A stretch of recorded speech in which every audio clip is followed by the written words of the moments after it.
I'll be honest with you. I was in a pretty foul mood when I went to see Fist Fight. It was Wednesday. It was February. It was 2017. And while I can't exactly say that the movie cheered me up, it did give me something I needed. Not catharsis or uplift, but a bracing dose of profane, sloppy, reasonably well-directed hostility. We take what we can get. The movie, directed by Richie Keene from a script by Van Robichaux and Evan Susser, breaks no new ground. It's a bad teacher comedy about a school staffed with stock figures played by reliable performers.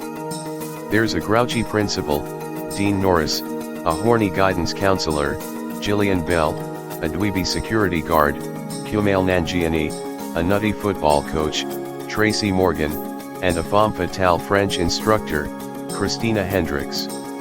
They provide a Greek chorus of goofiness behind the main conflict, which is between Mr. Campbell, Charlie Day, an anxious English teacher, and his profoundly irritable colleague, Mr. Strickland, Ice Cube, whose subject is history. Ice Cube brings his own history to the project, at one point quoting a famously inflammatory N.W. a lyric and glancing back to the days when, as one of my colleagues put it, everyone was scared of him. Campbell certainly is, especially after a series of misunderstandings leads Strickland to challenge him to the after-school face-off that gives the movie its name. A bit of context: it's the last day of school, and the seniors are pulling pranks involving a horse, paintball guns, and a lot of penis graffiti at the Atlanta high school where the two adversaries work. This provides an extra dollop of slapstick chaos, but the kids are peripheral to the movie's main interest, which is in the mismatch and implicit bromance between Ice Cube and Mr. Day. Each one does what he's expected to do. Mr. Day twitches and babbles and blinks his eyes rapidly.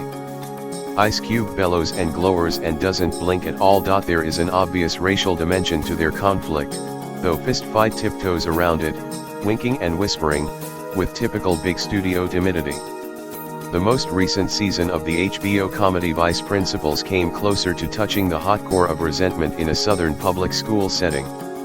And it is certainly possible to interpret this movie as yet another fable of a white man's redemption at the hands, or fists, as the case may be, of a black man.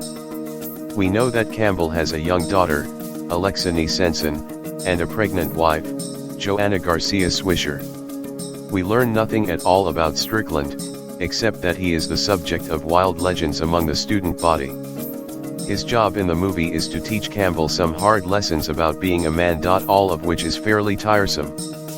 But it's also possible to read Fist Fight against the interracial buddy movie grain, seeing Strickland rather than Campbell as the protagonist, and taking Strickland's anger as a principled response to circumstances rather than as evidence of a mood disorder. The big fight takes place against a background of layoffs and budget cuts.